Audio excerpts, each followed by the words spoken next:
Falcon fans, and of course, Miles Garrett from Fox5 Atlanta. Miles, what's up, guys? How's everything going for you, Miles? Good. Things are slowing down a little bit, but speeding back up very quickly with minicamp here. So it's been good. Schedule releases today, so I know a lot of Falcon fans are here in the chat, probably on your computers or on your laptops or whatever you're doing, getting ready to book your hotels or get ready to go out of town. So we're going to keep y'all entertained for the next couple minutes here. Sherry, how you doing over there, brother? I'm doing well, man. Hey, glad to be here. Thank God he woke me up, get a chance to talk about Falcons football and talk about it with our illustrious guest, Mr. Garrett here. So, yeah, I'm excited, man. Without further ado, Jack, let's get to it. Miles Garrett, the reporter, not the football player, right? We just want to go ahead and say that. That's right. Are they still tagging you too, Miles? Like, do you still get football fans nowadays tagging you? Like, you messed up on that play, or what's going on? Luckily now the season's over. It kind of slows down, but I'm sure as soon as something happens again in the fall, it's going to happen again. It's happened every single year, so I'm just counting on it now at this point. Falcon fans, hit that like, share, and subscribe button. Amazon Podcast, Spotify Podcast, Apple Podcasts. We are everywhere, so just Google us one time for the fan. Big shout out to everybody here checking in from Facebook, from YouTube, from Twitter. Big shout out to you all because it is, once again, it's 2:00 in the middle of the day. It's like a pop-up show for us here. But we will have our show tonight, our scheduled release show at 8:00 tonight. So for all the Falcon fans that's in the chat, for all the Falcon fans that's watching and listening, thank you all. And once again, rise up. Miles, let's get straight to it, man. Kirk Cousins in Atlanta, right? A lot of Falcon fans, of course, we went into the offseason. We knew quarterback was the issue, right? And we knew that we had to go ahead and fix that by bringing in a quarterback who can make this team get over the hump of, bad quarterback play that we've had the past couple years.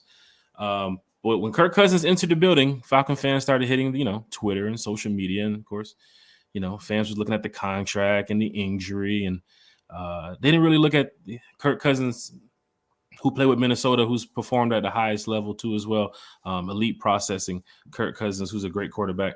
Miles, your thoughts on Kirk Cousins here in Atlanta, and just what does he bring to the team? Yeah, I mean, I think he just brings a level of respect and really just competency that Atlanta hasn't had since Matt Ryan left. I mean, look, if you look at the stats with Kirk Cousins, this was a guy that was right up there with Patrick Mahomes, Josh Allen, as far as touchdown passes, yards thrown before he did tear his Achilles. Now, am I saying he's Patrick Mahomes, Josh Allen? Absolutely not. But his record and stats are, you can't argue with it. I mean, he has been a very above average to very good quarterback in this league the last 5 years with Minnesota. Has, you can argue his record against, teams with a winning record, his record against teams in prime time. But look, I mean, the Falcons have been so starved for quarterback play since Matt Ryan left that this was a move they really had to make. Now, again, the whole argument with getting Michael Penix Jr., I think that's entirely separate from this whole Kirk Cousins talk. But as far as getting Kirk Cousins in the building, I think it was just necessary, especially from the standpoint of Arthur Blank, who's not getting any younger. And he's saying, look, we need someone right now. We've got all these young guys, this young core on offense that we've invested all these first-round picks on. Kyle Pitts, Bijan Robinson, Drake London, bringing in some of these free agents. You've drafted well with Tyler Algier as well. You get Matthew Bergeron. This offense is relatively set and very, very cheap right now, just getting all these guys on rookie contracts. So you got to take advantage of that, and their window for that was starting to close. So you got to get a quarterback in there who can take advantage of that talent. Terry, thoughts on Miles? Miles is the GOAT when it comes to reporting on the Atlanta Falcons, so it's tough to follow up on what Miles says. But go ahead, Terry. You got anything to say on that? Miles is a great one. Miles, I've been really impressed with Kirk's interviews, specifically the fact that he lays out details pertaining to how we get from step one to step two. Even in his interview yesterday, he mentioned, even though I've been in this league 14 years, I'm new to this organization. And so there are times where I may solicit my input, and then there are other times I just need to sit back and shut up. And I was very impressed. And that to me seems like someone who is not only a leader, but emotionally intelligent. If you would just kind of tell us your thoughts on yesterday's interview with Kirk and how he handled questions specifically around that. And obviously, the elephant in the room, the Penix situation. I was very impressed with it, but I'd like to hear your thoughts. I'll go ahead if you could. Yeah, I mean, look, when it comes to Kirk Cousins, I think if there's one thing that has been fairly consistent with Kirk Cousins over the years is he's very Matt Ryan-esque when it comes to press conferences, if we want to call it that way. He is sort of like that general. I mean, you don't want to call him dad because, I mean, he kind of is, but like, you know what I'm saying? Like he does. He does give off dad vibes. He's not a rookie. Political voice, that kind of voice of reason type thing. But regardless, like you said, yesterday was kind of the first time we had heard from Kirk since that introductory press conference. And like you said, it was pretty straightforward, I guess, kind of some things that we already knew. But also, like you said, I think there was some element of transparency with it, talking about, we asked him, what are your expectations for this first year? And, he was even the first to say, really, like, look, we have a long ways to go. He's still trying to learn these guys, trying to learn Drake London, Kyle Pitts, all these guys. It's a new offensive system, obviously, with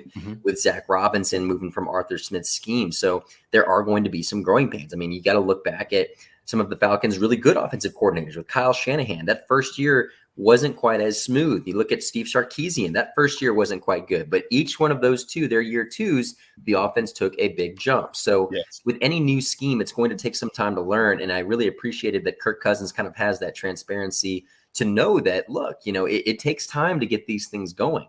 It isn't just something that happens overnight. Now, again, obviously you have the Tom Brady's of the world, the Matthew Staffords of the world that can come in and do that year one. And who's to say that it could not happen this year? That's certainly a possibility. But there are some elements of learning for this team, especially when it comes to Kirk Cousins, who's coming off a very serious injury like an Achilles. So all that being said, I did appreciate everything he said in his press conference. And look, we did hear from Kyle Pitts, Drake London, Darnell Mooney yesterday, and they all told us, he took them down to John Gruden's house. They got to watch film. He really wanted to know about what their likes, their dislikes, their ticks are on the field. And that's something that I think is huge for this team. Granted, we've seen the play of Desmond Ridder, Taylor Heineke, Marcus Mariota, guys who, I think it's safe to say at this point didn't get the job done. But to have someone like that, a veteran, kind of take these young guys, I mean, they're not veterans at this point. Drake London, Kyle Pitts, I mean, they've been in the league for a few years, but to get them down to a guy like John Gruden to figure out what works for them, what doesn't work for them, I mean, that's huge. I mean, everyone is so different in this league and moves so different. I mean, we talk about Kyle Pitts. This is a guy that's going to be working with his fifth quarterback in the NFL already. And we're talking Michael Penix. That'll be his sixth quarterback. So there are different ways in which quarterbacks operate. You got to figure out who you're catching the ball from and develop that sort of chemistry that is necessary to create a good offense. So all that considered, I really did appreciate what I heard from Kirk Cousins yesterday. And also the fact that he looks fairly good for he does look good for being he looked really good kind of time that he is still recovering from this injury. He talked about rehabbing with Cam Akers. It only took him 5 months to recover from that injury. Kind of inspired him to do the same thing. But I mean, his dropbacks look good. Raheem Morris said obviously they're going to be very cautious with him, but it seems like right now he's going to be a full go to start week one. I tell you, I'm sorry. Go I tell you what impressed me most in that interview is when he says, I'm learning this offense. He said, and, I'm still learning some things. There's some times where they call a play and I'm like, I got it. I'm going to the line. I know right away I'm going to my third option because the first two aren't going to be there. And for him to talk about it in that detail and that granular of a description, that says to me, this is a guy who loves to study film, which, to your point, that's why you go to John Gruden's house. That's why you sit and study film. And other than Matt Ryan, I can't recall a quarterback that would go to that length. And maybe they did. Again, I don't know what Ritter's preparation was. I don't know what Marcus's preparation was. So I'll say that. But it just seems to me that Kirk is going out of his way not only to learn the offense, but to learn a player's tendency, specifically a receiver's tendency. So, 3rd and 5, you like the ball here, or 3rd and 5, you like it behind you, or whatever. And that to me kind of, I don't know, it reveals a very detailed eye. right? It reveals that, you know what? Kirk's preparation is probably second to none. You recently interviewed Steve Bartkowski, which, you know, those of you who don't know, now I'm old. I'm old. Okay. No, you're not, Jerry. No, we're not. You guys may not remember Steve Bartkowski. Steve Bartkowski was a quarterback for the Falcons starting in 75. I watched him as a kid and I loved him. Whoever the quarterback, the really good quarterback of your favorite team is, from the ages of probably, I'll say maybe 5 to 12, they're going to live in your hearts and in your mind forever. So I, for one, love that you interviewed Steve because I'm a big fan. Steve's a very nice guy. He talked about, in the interview, he talked about having to work with people and having to understand that you can't do it by yourself. And that's a leadership quality. I know that you've recently, you know, at least seen Kirk interview. You may have interviewed him. Do you see any similarities between Steve and Kirk, or Steve and Michael Vick, or Steve and Michael Penix? And if so, what are they?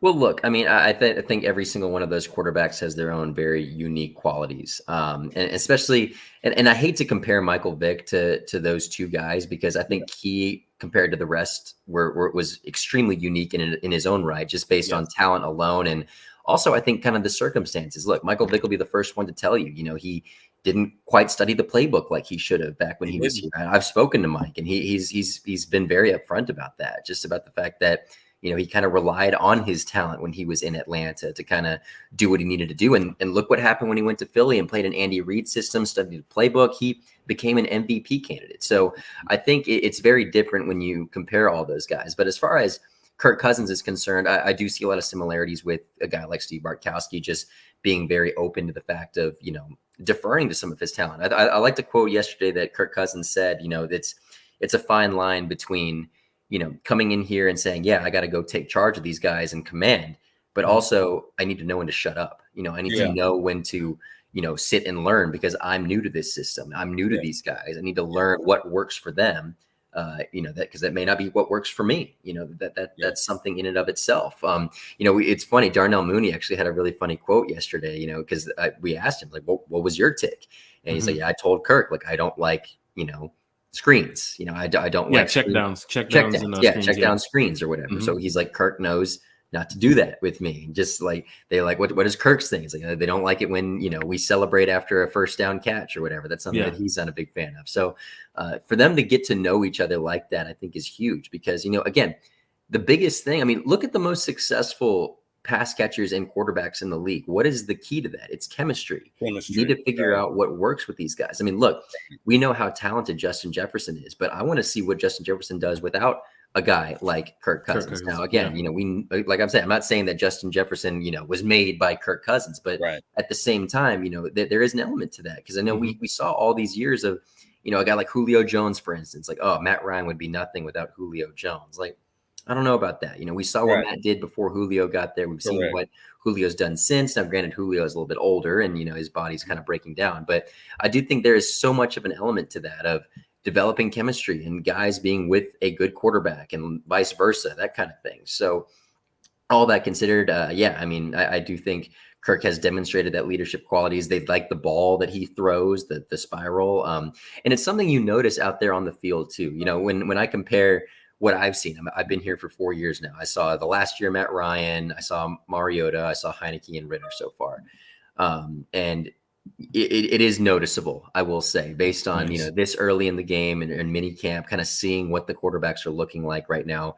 Kirk looks like a guy out there. Like he looks like a starter, you know, a true QB1. Yeah. Like, you know, when you've seen the last couple of years, you've seen Marcus and you've seen Dez, like there's been a lot of unknown when you watch them. Like you're watching them in practice and you're like, I mean, I guess he looks okay. You know, he's the guy, but like, you know, I want to see what happens in game film. As a fan, that's how I went into the game, just not knowing what we would get from Ritter or Heineke, just knowing that we was a team to hopefully score and win defensive wise, shut them down. But I didn't see the identity based off what the quarterback was playing like. But yeah, I hear you, Miles. Absolutely. And I thought one thing that was really noticeable, I didn't mention this in my report yesterday, but I thought it was interesting. The way Kirk throws his balls to different guys is very noticeable. Like the way he was throwing balls to Kyle Pitts was Mm-hmm. a lot different than he was throwing balls to, Darnell Mooney or Drake London. The way he throws to Kyle Pitts, it almost looks like he's throwing it like up a little bit higher, or, he's putting a little bit more, oomph on the ball, make sure it's getting there. You know what I mean? Like, that's something we haven't seen the last few years. So that is very noticeable to me. And the weather conditions this week wasn't the greatest too as well out there with the Flowery Branch too as well. So Falcon fans in the chat, hit that like, share, and subscribe button. We are talking live right now on One Time for the Fan with Miles Garrett from Fox5. Miles, how is everything over there at Fox5? I know you have a lot going on. Mini camp, like you have mentioned, of course, the season. The schedule releases today. Is the Dirty Bird report coming back soon? What do we have going on with what you have going on at Fox5? Yeah, so luckily for us, it is kind of our downtime a little bit. A lot of vacations are happening in our office, because the only time we really can take vacations. Once mini camp's over, we kind of are on summer break as of sorts. As far as content is concerned, we're not as pressed for it.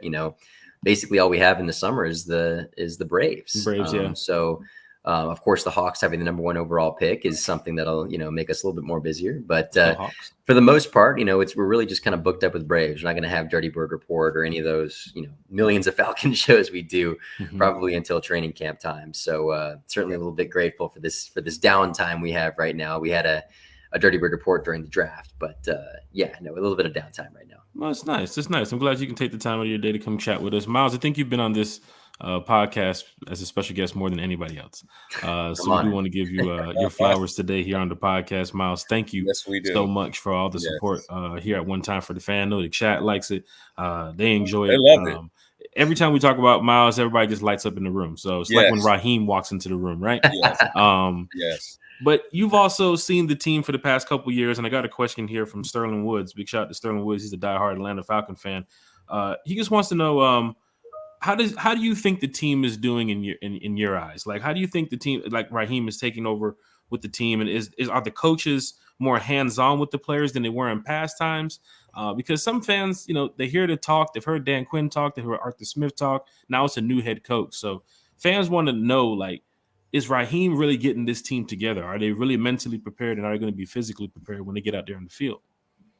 Yeah, I mean, if there's any big takeaway from what I've seen with Raheem Morris out there, he is, by the books, by the definition, a player's coach. Nice. He is a guy that players respond to. He's mostly just because he's out there with them. I got some good video of him yesterday lining up as a defensive back against Drake London and Kyle Pitts. Like he's like right in their face, like nice. Like swat their arms or whatever.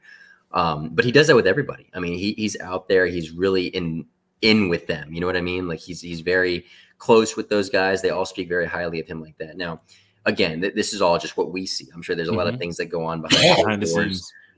Arthur Smith seemingly was a lot more, tight-knit with the offensive line group, for instance. It's what he knows. He's very good with that.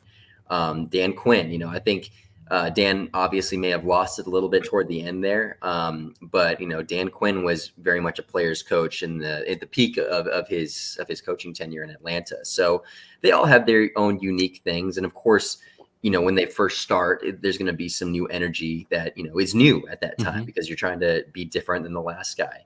But as far as coaching styles, I don't think you could have found a more night and day difference, I don't think, in Raheem Morris and Arthur Smith as far as their styles, their sort of, attitude, I guess, for lack of a better term. I think we've all seen Arthur Smith, I do want to say this about Arthur Smith. There was the press conference Arthur Smith, and there was the real Arthur Smith. I think they're two very different people. And I think fans often get that very, confused sometimes because I think Arthur Smith kind of gave off sort of that, like, for lack of a better term, I think like that jerk Belichick-y type mentality, when in reality, when you see him out there off the record, actually coaching his guys, they loved him. He was a coach that was beloved by his team, stood up for his players, that type of guy. So I think that there's a little bit of difference there. Whereas Raheem Morris, I think you kind of see what you're getting. You kind of understand who he is. Raheem Morris, you certainly see why he was hired. They talk about like Brett Jukes, for instance, he works with AMBSE, I believe is what it's called. Yeah, big shout out to Brett. As far as the hiring of him, you can just see how he lights up a room. He sells himself very well. He's very colorful in the way he describes things. So you can see how he interviews extremely well and people respond to him. So as far as the energy is concerned, I think that's huge. And, it's something that this team kind of needed a shot in the arm. Terry, you're a Raheem guy. Very much so. Sterling Woods now asking a question here about does he have this team together right now? I mean, he's hearing the comments, he's listening to the press conferences. But what's your thoughts on Raheem right now at this point? We kind of went through, a little bit of the offseason so far with the free agency. And of course, the draft is already finished and we got the rookies in the building. But just your thoughts on what Raheem has been doing here, Terry. I'm excited. I think Raheem is doing a great job. Now, the proof is in the pudding, right? Yeah. Once we see them play. But for what I can see from the excitement that I see when the players interview, the way they talk about him, and not only that, I mean, you've heard him interviewed. The guy is a star. He is a star. Let's just be honest. If he ever leaves football, he has a beeline career in politics. It's not even close, right? It's not even close. So I think it's going to be good. Raheem, to me, seems like he worked out the kinks between 2011 and now, right? First thing he said is, look, and he's been true to his word. Look, I didn't have a quarterback then. Well, he's got two now. We made sure of that. He's got two, okay? He got excellent coaches. His first time around, I don't know that he necessarily had the connections. I don't know that he had evaluated the talent to have the necessary coaches for his staff. But now he's, kind of catered to those relationships. He's developed them. And you see the way that he goes about his business with his coaches. You see the way that he goes about his business with his players. It seems to me he has a very detailed, very granular outline from start to finish on how to do this. And not to mention, he won a Super Bowl in 2021. So he's seen some, other guys do it, and I think he's maybe emulating that. So I say all that to say I think Raheem's going to be great. I'm not worried about him. I think the players are going to love him. I think this town is going to love him, and I think we're going to win. But yeah, I just can't wait for the first game.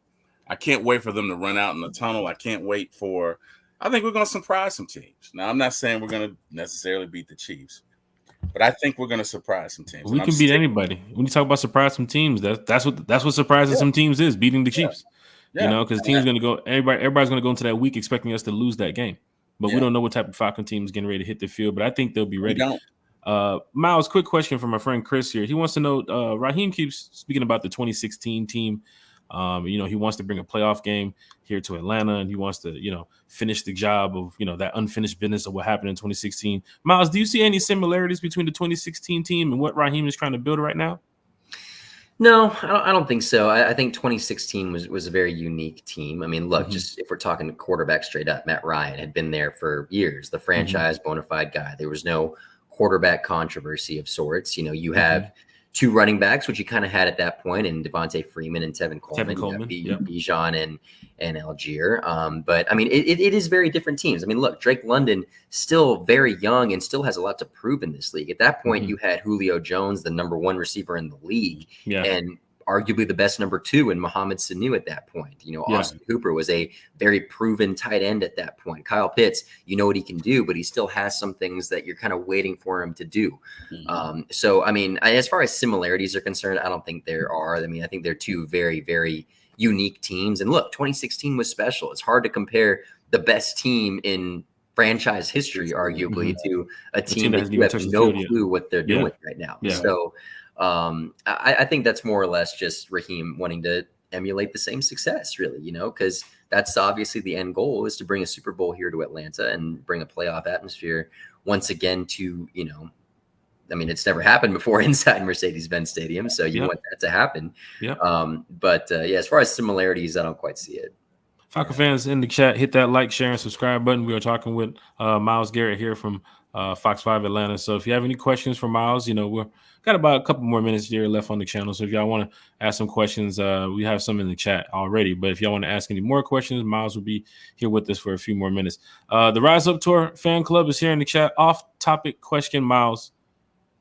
If you could have a walk-up theme song, what would it be? Miles? Oh man, that's a good question. Are we talking like baseball walk up, like for a like a batter's walk up song, or big what? shout out to the Savannah Bananas. I think they do something every time they walk up to the plate too as well. But like I guess what Rise Up Tour, what we're looking at, Thomas, what like WWE, like Ric Flair type thing, Shawn Michaels type thing. I mean, what would be your theme song? Do you have like a Well, I've always here's my thing with that. Like, I grew up a big Elvis fan, okay, and obviously this has some similarities with Ric Flair. But like, I've always thought, if you're a big time power hitter in baseball, to go up with the 2001 Space Odyssey theme, I think that's kind of that's kind of fit, I'm not gonna lie.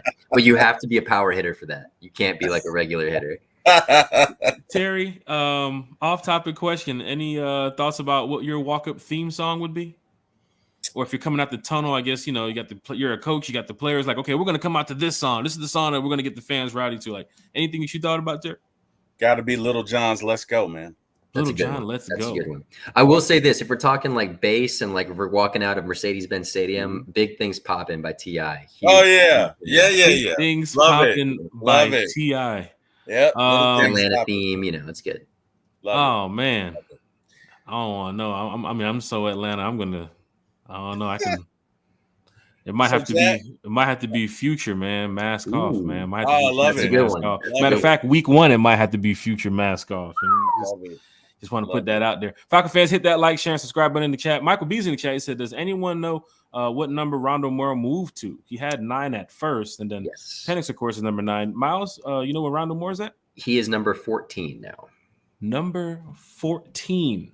Correct. Falcon fans that want to go ahead and grab the Rondo Moore jersey, number 14. Philip Crawford is in the chat. Is there a difference in how the team responds to Kirk and Penix? Now, don't forget, the Falcons haven't touched the field yet, and it's still mini camp here, OTAs, where everybody looks good in shorts and T-shirts. But, Miles, still the question about is there a difference in how the team responds to these two quarterbacks?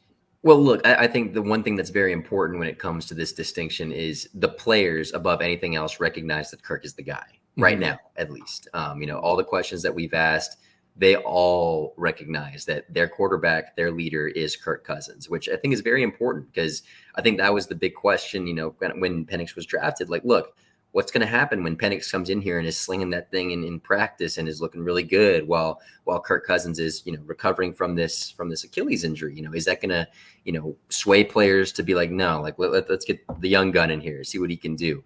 No, as far as that's concerned, based on what I've seen, it's limited. I'm sure that the team sees them a lot more, obviously, but based on what I've seen, I think the team responding now to Kirk Cousins being their guy is huge because that's what you want. That's what the idea is. And based on what they've said about Michael Penix Jr., look, I mean, the one thing I've noticed watching Michael Penix throw, and I think it's something I've noticed compared to all the quarterbacks I've seen in Atlanta the last 4 years, he's got a zip on that thing. Yep. He can sling that ball. He's accurate too as well. It's a very, very tight spiral, and it has got some juice on it. So I think he's definitely got the biggest arm and the best looking ball out of any quarterback I've seen come through Atlanta the last 4 years. That includes Matt Ryan. But as far as that's concerned, look, the team knows it. He knows it. They're all aware. The goal is for Michael Penix is to sit and learn for 2 years, not just one. Maybe even 3 if things go super well. Yes. But the idea is for him to sit and learn. So as far as how they're responding, we talked to Kyle. Kyle, liked what he saw from him in college. He was kind of vague outside of that, but I'd say that's kind of how this team is looking at those two. So a Falcon fan just texted me, and those in the chat probably know who this Falcon fan is. I ain't gonna say his name, but he said, Miles, he definitely agrees with you, but he's saying that it doesn't matter what's going to happen this offseason. When training camp hits and preseason hits, Penix will be starting week 1. There are some fans who kind of believe what he's saying right there, right? I mean, for me as a fan, I know that they have said Kirk is now, Penix is the future, right? And like how you said, they want him to sit, they want him to develop under Kirk. That is all fine with me. I'm all cool with it. But for fans like, I'm not going to say his name, he does believe that Penix will be the starter week 1. Miles, right now, from what you do, reporting with the Falcons, do you think that's possible? Barring a injury or an Achilles issue that is reoccurring, I see a 95% chance of that not happening. This fan is saying by training camp, by what they see in camp, by what they see in the preseason, he's starting week 1. He's romanticizing.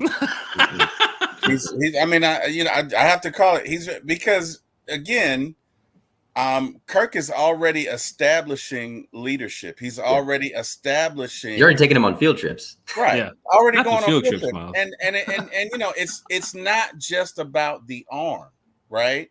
It's about the heart. It's about the mind, but it's about the connection between the players, right? Kirk is already coming to them saying, "Hey, how do you like it in this scenario? Do you want it high, low? Do you break it 5? Do you break it 6? You know, do you like sluggos? You know, do you want a 9? Like what do you like?" And they're studying film together. And not that Mike isn't, but you don't know what you don't know, right? There's a saying that says, you know, my mom would always say I'm a PK, that's a preacher's kid, but my mom would always say she'd rather deal with an older pastor than a younger one, fresh out of theological school with a new suit and he's all crispy and tight, because the older one's been through something, right? He's seen a few deaths. He's canceled some folks on divorce. He's different. The young one out of school just knows, well, this is what they said. You haven't been through anything, right? There's no experience, or there's no substitute for experience, right? Kirk is the dad in that room, and Penix is a great talent. I'm not taking anything away from him. But to Miles' point, unless there's an injury, it's going to be Kirk O'Chains. It's Kirk O'Chains. I see that from the day they brought Kirk O'Chains in, even when they drafted Penix, and big shout out to Penix too as well, because we're all Falcon fans here. This isn't like a Mike Flynn scenario where the Seahawks pay him all that money and only to start Russell Wilson. These are two very different scenarios. Yeah. And Falcon fans in the chat, hit that like, share, and subscribe. I know the questions are starting to roll in here. Atlanta, Georgia faithful, diehard Falcon fan and content creator too as well. He said, for the panel, how big will AK be this year for us in sack production? Looks like he has got a lot stronger. Have you seen AK recently, Miles? Yeah, he actually was one of the few defensive players we spoke to yesterday. Nice. So we actually did get to hear from him. Look, I mean, I think it's safe to say this is a make or break year for AK. I mean, he's a second round pick. You know, he has shown some promise, but the numbers have got to be there now. You know, you got to get to the quarterback at this point. Now, again, take it with a grain of salt. We have a new defensive coordinator now, so new defensive system, like we talked about with the offense, going to take some time to learn. But they need sack production. I mean, look, that was the whole debate about, you know, who you took in the first round, because the other option was take a guy like Latu, take Dallas Turner, get that pass rusher, because you don't have it. So I think that's really the conversation now, is who's going to step up and be that guy. Right now, AK is probably right there at the top of that list of guys who need to or are expected to be the guy to get to the quarterback, because, you know, you got your interior guys with Grady, obviously. You don't know if Calais Campbell is going to re-sign. You know, it's still possible. Still possible.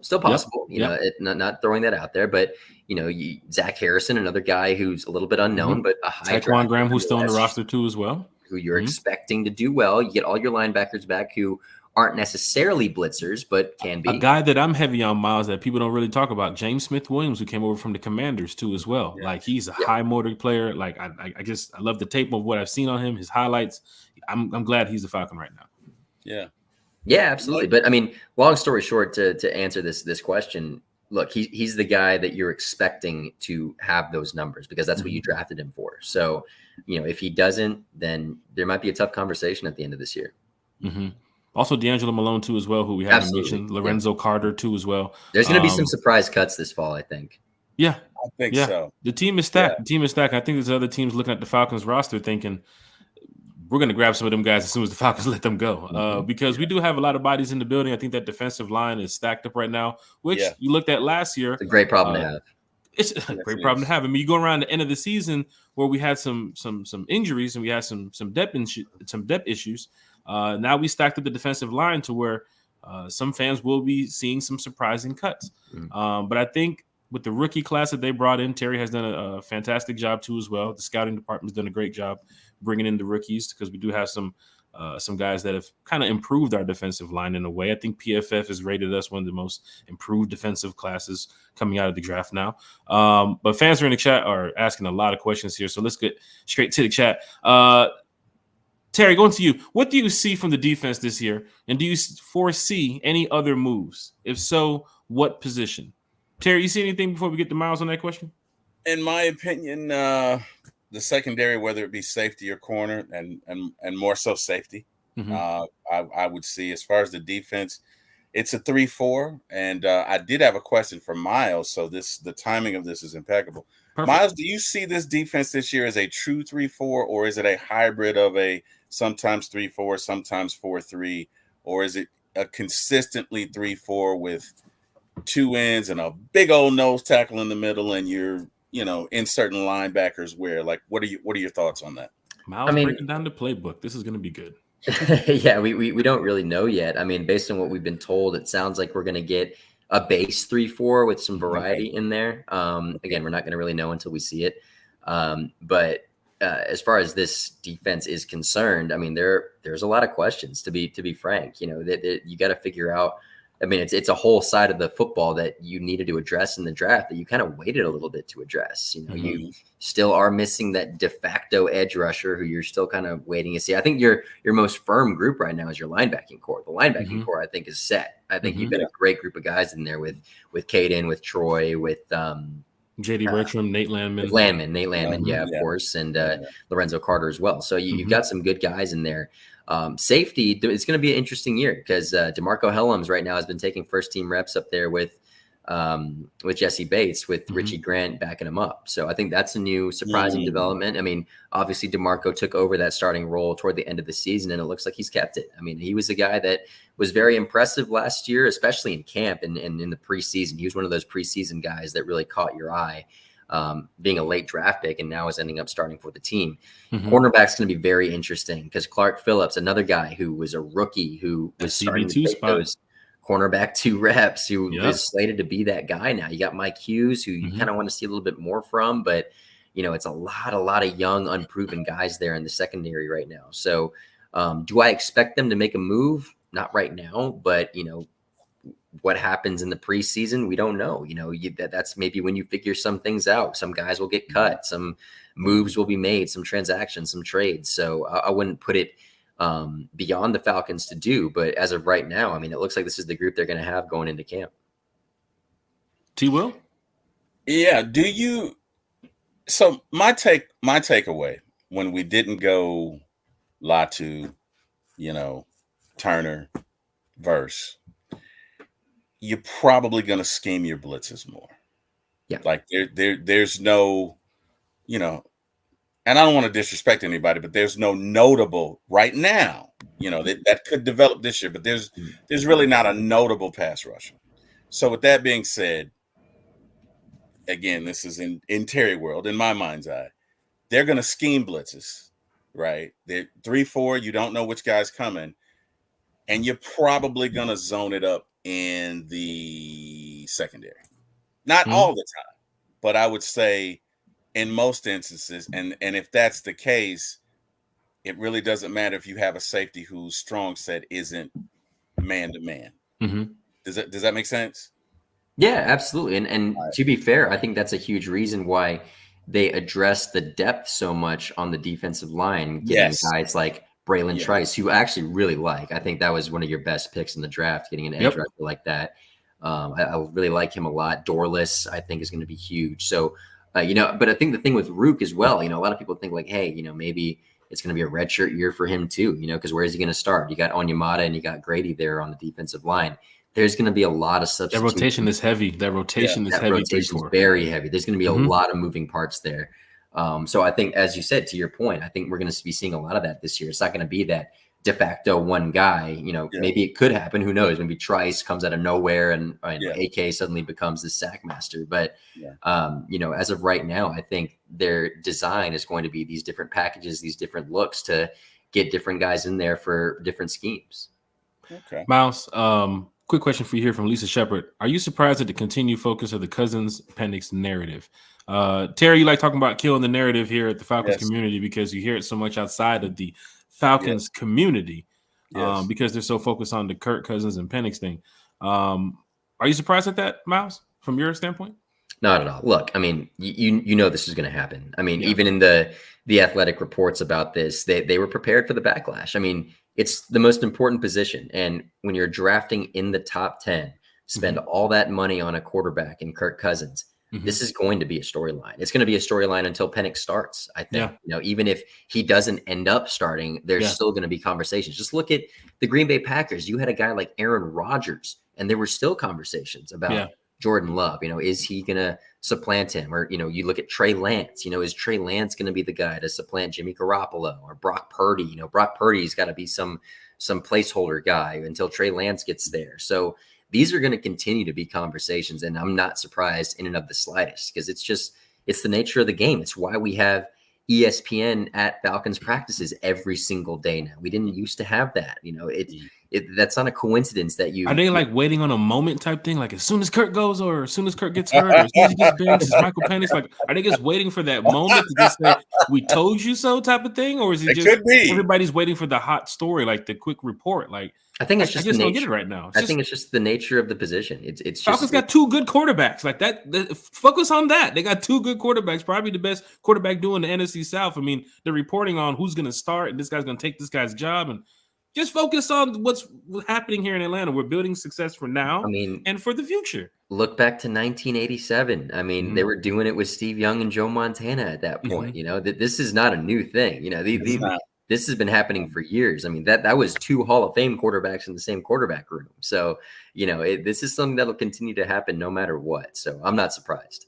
Yeah. Miles, DSGB Hawk checking in from the West Coast. He wants to know, Miles, I'm a defensive guy. I do think Kirk and the offense are about to blow up. But do you think the Falcons did enough of draft? Do you think they did enough of defense in the draft? Yeah, I mean, again, like I said before, I do think it's going to be a question, you know, all the way up into the season, especially with how the defense produces, because as I said, you know, this was the question going into the draft. You have that top 10 pick. Why not use it against, you know, you can get any defensive player you want. You know, defense was not addressed until I think the 14th pick of the draft. So, that was the conversation. You know, they need defensive help. You need an edge rusher. You need a second cornerback.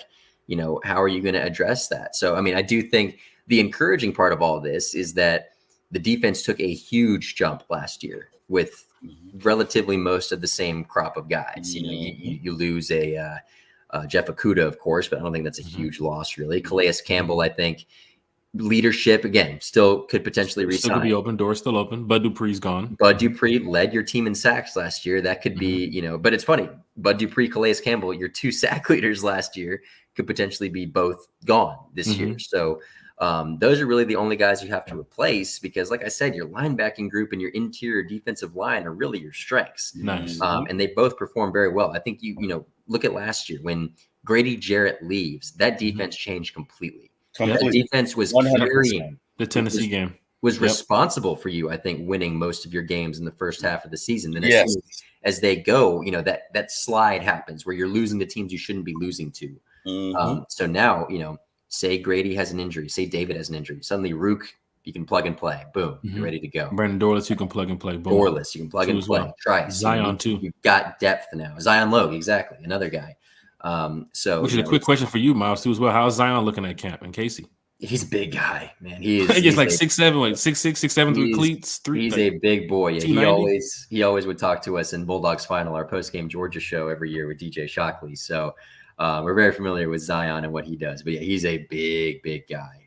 Certainly excited to see what he can bring to the table. But Casey Washington, to answer your question, Michael, he's looked pretty good. I mean, again, they waited a while. That was another position that you were kind of waiting for them to address, maybe, because I know there was a lot of conversation at 8, you know, as far as talent for where you're drafting. You know, would you draft Rome Odunze or and grab one of those those types of guys? Maybe second round, you would dress maybe like a Lad McConkey, for instance. So, you know, Casey's looked pretty good. I mean, he's built, man. That guy. I mean, he might not be the tallest guy out there, but man, his arms are pythons. This dude is a jacked individual. He's made a few good catches in practice too. I've got some video of him. Sideline catch I saw yesterday. He made it. Yeah, too as well. That was a nice catch. Good. So that was a nice catch. I'm sure he'll contribute this year. Falcon fans hit that like. What's up, Terry? Sorry about that. Miles, do you think the competition? Do you think we lose a nose tackle, right? Or let me put it another way: Do you think the nose tackle competition is between Eddie Goldman, Eddie Lowe, Goldman? Oh, I forgot. and He's back. yeah, and Kentavious Street, or do you think it's already settled where it's 1, 2, and 3? Like, what are your thoughts specifically on the nose tackle position? Is it an open competition, or has it already been settled? I don't think we're going to know until Eddie Goldman makes up his mind. I mean, this is the third time he has come out of retirement to play for the Falcons. So I think we're still waiting on and seeing if this one's actually for real. But unfortunately, we weren't able to get a good look at that defense, especially with Grady being out right now and all these other positions still kind of nursing injuries currently. But they do like Kentavious Street. I think he did some good things for you last year. Eddie Goldman, supposed to be this guy. I mean, so the Georgia Heat hits. It's just another unknown, really. So, I mean, I think that's just a group that we won't really be sure about until camp. The joke we have in our Falcons chat is when the Georgia Heat hits, then we'll find out what's going on with Eddie Goldman. But Falcon fans, we call him the runaway nose tackle. Come on. It's going down in a major way. I mean, we just mentioned a lot of those players, and then once you mentioned the Street and Eddie Goldman, I totally forgot. Don't forget about Lakel London too, as well. Yes, thank you, Jack. D-line. One of those guys isn't going to make it, and I think that's where I was like, somebody's going to hit the street that normally would not. Mm-hmm. And I think Jack, you're absolutely right when you say teams will be looking and calling, and probably one of them is going to get scooped up because I think Lakel London is decent. But is there any surprising undrafted free agents we need to look for, Miles? Because people were mentioning there's a wide receiver, Isaiah Wooden, I think it is. Yeah, I mean, we're still a little unfamiliar with that group, to be perfectly honest with you. I mean, just with the craziness of, who we're trying to get, yesterday was the first time we even got Kirk. And then the day before that, the last time we were up there was the first day we got Penix. So we're still kind of getting the big storylines out of the way first before we kind of pay attention to those guys. But at the moment, I mean, there's probably going to be a couple of those guys. Raheem told us that he's, liking what he's seeing out of some of them because he already knows, he's been scouting for months, these guys that they drafted. So he's kind of taking this time to figure out what these UDFAs are all about. Falcon fans, hit that like, share, and subscribe button. Got a couple more minutes here with Miles Garrett from Fox5 Atlanta. Damien Jones is in the chat. Is anyone else concerned about the O-line? Other than the kid we stole from Tampa, what have we done? I think Falcon fans are seeing what they're doing to the offense when it comes to the wide receiver group and the secondary and, of course, the linebacker group and defensive line in the draft. But the offensive line, if Jake goes down, what's going to happen? If Chris Lindstrom gets hurt, what's going to happen? Miles, your thoughts on the offensive line? That's a group, honestly, guys, I'm a little concerned about just from depth purposes because as far as the starters are concerned, I think the only question mark you have right now is Caleb McGarry. I think the other guys are firmly set and you feel pretty comfortable with. You know what you're getting with Jake Matthews. You really like what you're getting from Chris Lindstrom. Matthew Bergeron was huge for you last year as a rookie. You're expecting him to take a big jump. Drew Dahlman, I think. Some would say underrated Drew Dahlman, too. Drew Dahlman took a huge jump last year. And then, but I think that the main question really is Caleb McGarry because Caleb McGarry was very good in run blocking, but I think pass blocking, you're still kind of not quite sure what he can do. And especially with a guy like Kirk Cousins, who is coming off this major injury, Michael Penix Jr., you're going to be blocking his blind side as a lefty quarterback. So there is some concern there. And then, you look at guys behind them, the depth isn't quite maybe what you want it to be. That's another position group that maybe you wanted to address in the draft. I was very team, you take Joe Alt if he's there. That was a guy that I was really excited for the Falcons to potentially take if he was there available for you at pick number 8. But, Storm Norton, that's who I think is backing up Caleb McGarry right now. But Ryan Nizel, newsflash. Yeah, you got Tyler Grable still on the team. So, these are guys that, were playing in the third or fourth quarter of preseason games. So, you're kind of hoping to see a little bit more out of that. But there's going to be injuries, guys. It's only a matter of time. You got to be prepared to replace them should something happen because Jake Matthews, another guy, not getting any younger. I think with the signing too as well of Charlie Warner early in the free agency showed that they're going to go to a heavy blocking for Kirk because Charlie Warner's a blocking tight end. And he's done it at a great level too as well, playing with the 49ers. But in that Kyle Shanahan type of offense that maybe Raheem can open up here, that type of style that we will bring here, maybe Charlie Warner can catch his first touchdown here in Atlanta. Perhaps. You never know. Maybe. Back in 2016, everybody ate. Like I even called. There were 16 players that caught touchdown passes that year. I caught a pass that year, right? I don't know if you guys remember that, but I caught a pass too as well. Falcon fans are in the chat. I know you guys are asking a bunch of questions. We got to get straight to the schedule release because there's a lot of reports. There's a lot of leaks. There's a lot of confirmed leaks. Miles, we just go over quickly what we know is confirmed here. Falcons Steelers week 1 at the Benz. Revenge Bowl. Love it. We have a lot of revenge bowls on our schedule. This is going to be cool. Love it. Falcons Steelers. I was hoping Arthur Smith would come back at the end of the season. I guess he must have left a book bag in the locker or something because they're bringing him back week 1. Miles, Falcons Steelers, Russell Wilson, Kirk Cousins, Arthur Smith, the OC, Mike Tomlin, good friends with Raheem Morris too as well. Just your thoughts on this game. Don't forget Future. Oh, come on. We can't mention. Oh, come on, man. Oh, goodness. Yeah, I mean, I think Arthur Smith's already scheming for this game as we speak right now. But yeah, don't be surprised if we see a toss sweep to Najee Harris on 3rd and goal to throw it to Michael Pruitt. Don't be surprised you see Arthur Smith in the game blocking on 3rd and goal. Well, George Pickens is wide open, right? Yeah, no, who knows? We'll probably have Cordarrelle Patterson have a 200-yard rushing game for the Steelers. But no, I mean, talk about, the NFL knows what they're doing. They love stirring the pot here, in week 1 already getting the Steelers to come to town. But I mean, all that aside, if we're just looking at it from a football standpoint, it's an exciting matchup. I mean, Russell Wilson, hey, Justin Fields there too. You never know. Justin Fields, I forgot there's about a lot of different storylines here. Obviously, George Pickens there, Arthur Smith with Cordarrelle Patterson and Scotty Miller and Michael Pruitt. I think there's another guy that I'm missing too.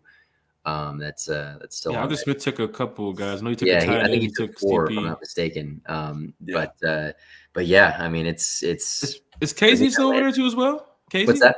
Is Casey? He used to play for us too as well. Yeah, Casey. He was under Dan, I think, but he's there on the defense too. So, yeah, I mean that should be an exciting one. Definitely a coming out of the gate hot to see what you're missing, what you gave away, and what you got right now. Falcon fans, the Benz is going to be live. The Benz is going to be lit. Please do not sell your tickets to Steeler fans. Please don't. It's just a couple extra dollars you're trying to make. And then Ticketmaster is going to tax you. So don't even worry about selling your tickets to Steeler fans, right? Show up at the Benz. We need the house packed. Terry, Falcons Steelers week 1. Your thoughts? Hey, man, I can't wait. I mean, gosh, but as Miles said, the storylines are just so thick. I mean, pick one, right? You got the Revenge Bowl. You got Sierra and Russ to Atlanta, the sequel. You got all of Arthur Smith's former players, right? I mean, it's going to be all the great. players he drafted. Exactly. You know what I mean? Yeah. Coming back in the Benz against the new coach. I think it's appropriate week 1. I can't wait. It's going to be a matchup to remember. It's going to be a season to remember. You got Kirk Cousins. You got Michael Penix here. You got a great staff that I think Raheem has put together. There's also been a lot of unconfirmed reports here because we're waiting for the schedule to drop that the Falcons could have 3 or 4 primetime games in the first couple weeks too as well because apparently the Eagles – I mean, these are unconfirmed. We're waiting for the schedule to drop, right? But there's apparently Monday Night Football, Falcons-Eagles week 2 in Philly. Monday Night Football. I mean, Miles, we've been waiting for a Monday Night Football matchup for years here. I guess primetime Kirk. We got Kirk O'Chains in the building, baby. Mm-hmm. That primetime games to keep rolling around. But if this is going to be the first one here, it's going to be Falcons, Eagles, apparently. Miles, that's going to be a hostile environment for a lot of the Falcon fans going to be traveling up there to Philly. But your thoughts on Falcons, Eagles? I mean, they're giving us 2 tough matchups to start the season. Yeah, not even to mention who might be looming week 3 on Sunday Night Football. Per se. Yeah, we might be having Mr. MVP, successor to Tom Brady, in the building for that one too. So, wait, you didn't mention Taylor Swift? You just went straight to Patrick Mahomes? Oh. Yeah, maybe we'll have Taylor Swift in the suites up there in the press box. I'll be looking because Which she knows the stadium well. She's performed there, I think, 3 or 4 times too. 2 or 3 times. I think so, man. I'm more excited to see her than I am, Patrick Mahomes, right? So, no. Besides the point, though, I mean, this is huge. I mean, we've been waiting for the Falcons to have primetime games. Looks like they may have 4 this year, which is huge. We look at the Eagles game. I mean, think about the last time these two teams played in primetime at Mercedes-Benz Stadium. Julio Jones takes that screen pass on 4th down and rushes for the game-winning touchdown. So it's been a long time since we've seen primetime in Mercedes-Benz Stadium for a Falcons game. We've been seeing a lot of SEC primetime games there. But no, it's a long time coming. The Eagles, another team that has kind of a lot to prove this year. Was that a product of Shane Steichen, or is Jalen Hurts, was he a one-hit wonder? Are you kind of waiting to see what you can do with him? Is AJ Brown still that guy up there? You've got a lot of different storylines there in Philadelphia. And for the fans too. I mean, look, like you said, the Philly fans are arguably the hardest in all of sports. If they get smacked week 1 in Brazil, they're showing up week 2 back in Philly mad. Absolutely. If they get smacked in Brazil. I will never forget covering the Phillies up there for a playoff game. Those fans are just built different. I've never seen anything like it. So they're brutal. They'll get acquainted very quick. They are brutal. Hey, go ahead, Terry. I just want you to know I'm changing my name because Miles, we had a show, right? And on this show, we predicted how many primetime games we would get. And yours truly said 4. So my name is no longer T. Will. It's Terry Damas. There it is. There it is. Terry Damas. Okay. There you go. Love Still it. free. I give it free of charge. I love it. No charge. So it's looking like with the unconfirmed reports that we're still waiting for the schedule to drop here, Falcon fans. I know everybody's really trying to rush to get their hotels booked and their flights booked. But it looks like a Monday night football game versus Philly. Then you got a Sunday night football game possibly versus KC.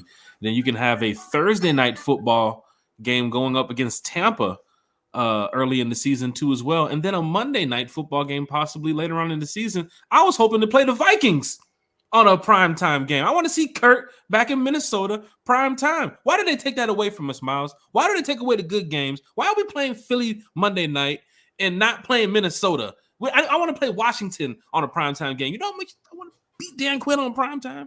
I mean, what's going on here, Miles, when it comes to the scheduling here? Falcons haven't had all these primetime games in all these years. Is it Raheem? Is it Kirk? Is it the team? I mean, the NFL sees something in these Falcons that's giving them all these primetime games. It's everything. Your thoughts on that, Miles? I mean, look, the Falcons finally have a starting quarterback, a very good starting quarterback. They haven't had that the last few years. I mean, even in Matt Ryan's last year in 2020, the team itself was kind of gutted at that point. You had no Julio Jones. Calvin Ridley barely played the season for you. There just wasn't really anything to the team. Now you have those guys. You have Kirk Cousins, Bijan, Drake, Kyle, all these different guys, Michael Penix Jr. backing him up. It's just plenty of things to talk about now. So it's been a long time coming, but you finally have a team now that's worthy of prime time. That people across the country are interested in and want to hear about. Falcon fans, hit that like, share, and subscribe button. We're not going to do the predictions right now. I know fans are going to say, "What's your prediction?" We want to start the season strong because we have 3 strong teams we're going up against. If that seems to be the report, I think the Steelers, with Russell Wilson, they do pose a little bit of a threat because they did add. If it's Kenny Pickett there, I'm kind of looking at it like, okay, Kirk Cousins versus Kenny Pickett. All right, I see what's going on. But it's Russell Wilson, right? And even as a free agent, some Falcon fans here in Atlanta wanted Russell Wilson to be the quarterback. So we kind of knew there's some other ties away from football that might not made him a quarterback or XYZ, but he's still the quarterback of the Steelers. Arthur Smith being over there as the offensive coordinator. So that team is going to be it's going to be a tough team to watch, right? Mike Tomlin, he knows how to coach a team, right? So you got to watch for what Mike Tomlin can do too as well as a coach, because oh shit, almost knocked down the computer, because he's no slouch in what he got going on over there with his coaching staff too as well. Then you have Philly week 2. They're strong defensively. They got a strong wide receiver core too as well. So that's going to be a strong game. And then the Chiefs week 3, if that's going to be the case. I mean, get the tough games out early, I guess. Get a chance for Falcon fans to see what this team is made of. For the fans that think Penix will be playing by week 4 or week 5, because of how strong the schedule is in the first 3 weeks. I don't think that's the case. I think Kurt's going to have these guys prepared. Hearing Kurt talking the offseason, even at the Masters, right? He had a conversation with, I think, some people at NBC, and he was mentioning that he wants to be as good as the 49ers. He wants this team to be as good as, making it past the first round of the playoffs. To have his eyes and his goals set on being a team that can beat the playoffs, that can make it to the playoffs and beat the 49ers, like that's big for Kurt, because this team right here, they have to look, down the line at success, right? They have to look and see that Raheem Morris is setting this team up to win, right? Outrun the South, right? He keeps talking about the energy, he keeps talking about communication, he keeps talking about family, he keeps talking about home, that 2016 feeling. All these things that he's talked about in previous interviews is really getting the fans involved. And I hope the players are listening too, because if you go out there and you beat the Steelers and you beat the Eagles and the Chiefs and you go 3-0, that's 3 of your toughest games on the schedule. Suddenly Atlanta is number 1 on the power rankings. Suddenly, oh my gosh, Miles, thank you so much. You've been listening to the podcast. But it's a good feeling if you can go in there and get the job done early against teams that other NFL teams and other NFL fan bases are expecting us to lose. I know some Falcon fans that are saying, oh, the Chiefs are going to beat us right now. I can call a Falcon fan right now that said the Chiefs are going to beat us. And he's a Falcon fan. But for me, any given Sunday, anything can happen, right? But Kirk Cousins gives us a good chance of winning, right? And I like the team that they're putting around Kirk. I like the coaching staff that, Terry and everybody's putting together over there. And this is great, man. This is going to be a great season. Miles, more schedule news will pop up later on during the day. Are you guys going live for anything with Fox5 tonight about the schedule release or anything, or anything you guys got going on over there? Or yeah, I mean, we'll have it covered. Today is my Saturday, so I'm actually off. Nice. But yeah, I mean, we've got our Kelly Price, DJ Shockley, Justin Felder. They're all holding it down up there at the station. So we'll have all that at 6 o'clock. I don't know I think it comes on at 7 tonight, if I'm not mistaken. So we'll probably have a preview at 6, and then full stuff at 10 and 11. Falcon fans, hit that like, hit that share, hit that subscribe button. One time for the fan, chatting live here with Miles Garrett from Fox5 Atlanta. Terry, before we get up out of here, any last questions for Miles? And of course, we'll get to your shout outs too as well, because I'm super busy. Miles, I got the Rise Up Tour fan club and everything, what we do on the road with the fans. So it's crazy for us right now. Like, fans are hitting us up like they're ready to go to Vegas, they're ready to go to Tampa, they're ready to go to all these cities. And we put the parties on the road and everything. So Miles, we gotta get you to another city, Miles. I don't know if you want to bring the crew out. I will do it. Matter of fact, Terry, we're gonna go ahead. We got to schedule a meeting with Miles' boss. Is it who? It's Justin, right? Justin, yeah, Justin's my boss. Terry, we got to schedule a meeting. We'll hit up Bodie. Big shout out to Bodie and Chase. We'll hit up Bodie, Chase, and our newest podcaster that we'll introduce coming up this week. We got to schedule a meeting with Justin so we can see if we can get Miles doing away game. Absolutely. Right. As a fan, right? He's not working. But if he wants to bring the Fox5 crew, if you guys want to see what we do on the road. I got you. Oh, Miles, if you want to see it now, I'm telling you that what we do on the road is crazy with the fans. Like, we put on these events and fans have a good time. Terry, any last question for Miles? Miles, just very quickly, because I know we're all it's a crazy day. We're all pressed for time, but just what you've noticed as a difference between last year's regime and this one. Just very quickly, if you could allude, your thoughts on that. I mean, I think it comes down to the quarterback play. I mean, last year it was a lot of unknown. What you're getting from Dez, and I think that was a big thing too. We asked a lot of players last year, what is it about Dez? Like, what is it? And the main thing they would say is leadership. He's a good leader. He's a good leader, which is good. But I think the main thing now with Kirk is he's the guy. I think there's a difference. He can do it on the field. What you're getting now. Like, you've got a dude in there that can win you football games because he's been doing it for over a decade now. So he's got that proven track record now to his name. So I think that's the biggest takeaway for this team right now. Gotcha. Well, Jack, my shout outs, because unfortunately I have to go. Miles, thank you so much. Always enjoy when you come on. I learn so much. I love looking at your podcast. I love your style, the way you interview, and I'm always learning something. So I appreciate you coming on today. Hey, Falcon fans, thank God. Thanks for the fans. Jack, I will see you tonight at 8. And yeah, with that being said, I'm good to go. Thanks, guys. Thanks, Terry. T. Will, one time for the fan. Once again, big shout out to Bodie, big shout out to Chase, Dirty FedEx United.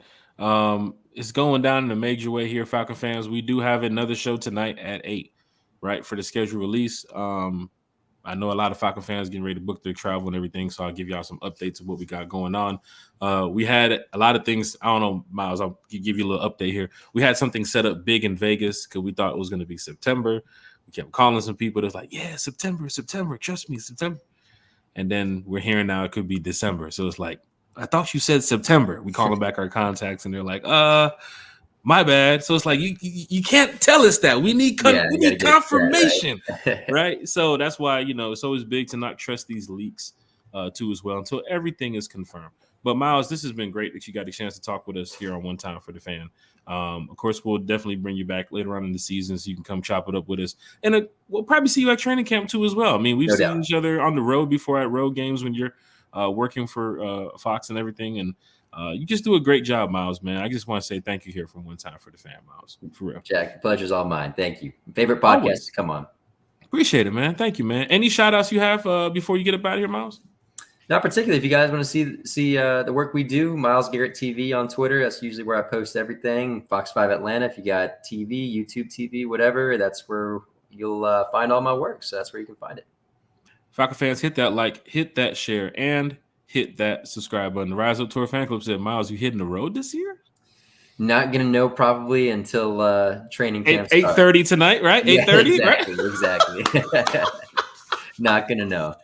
Does any of these scheduled games fall on anything that you have planned? Like, I mean, I know it's late in the season. Like, you have a birthday or anything, or anything important around that time of the year, like September, October, November? Mm-hmm. I know some fans say they love traveling for their birthday. They love traveling for a special date. But no, none of that going on. I usually have just birthdays early in the year. And it's different too because I host the Bulldogs post-game show on Saturdays. So it's probably on days that maybe it's a bye week for Georgia that maybe I'll get to travel. I don't think I traveled with the Falcons last year at all. Now that I'm thinking about it, I think I did just about everything, from the Benz, if I'm not mistaken. I don't think I went anywhere last year. I did Carolina. You did do Carolina. Yeah, yep. I did Carolina. So I think that was the only one. Yep, and I saw you that year too as well in Seattle. Mm-hmm. So, Falcon fans, hit the like, share, and subscribe button in the chat. Miles Garrett, thank you so much. Fox5 Atlanta, thank you so much. I mean, you have a great guy here, right? You do a great job over there. And for fans in the chat, don't forget to follow Miles on his social media. And also, go follow Fox5 Atlanta too as well. Miles, we'll get you back on another podcast, brother. Sounds good, Jack. Thanks for having me on. Appreciate it, brother.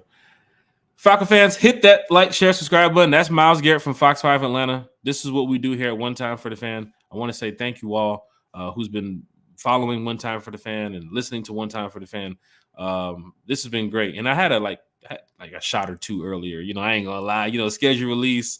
Me and Thomas been taking care of a lot of things for the Rise Up Tour fan club and everything. So this is great that fans can show up here at 2:00 in the afternoon, 3:00 in the afternoon to come talk Falcons because you all are excited about the schedule release, but we're also excited about the team, right? That's the number one goal. Like, be excited about the team. Have faith in the team. So for Falcon fans here in the chat, I thank you all. Shout out to everybody who's been subscribing to the channel. And we will talk schedule release tonight. I know fans want to book. They want to travel. They want to go on the road. They want to go to home games. They want to talk about who we play week 7, week 8. We will talk about it tonight at 8 o'clock. 8 o'clock. Come on back here on One Time for the Fan. And we got some special guests joining us too as well. We got Deke Ruffin, who's a diehard Atlanta Falcon fan. Lives on the West Coast. He travels to a lot of games. He's going to be joining us. Thomas Scott's going to be joining us. Our good friend Denise Moore, who's pretty much been to every stadium in the NFL. So she's going to be joining us too as well. And then we have, I think Berto's going to drop by too as well for 95 North. So Falcon fans, hit that like, share, subscribe button. I want to say thank you all. Big shout out to Terry, T. Will. Big shout out to Bodie. Big shout out to Chase. Rise up.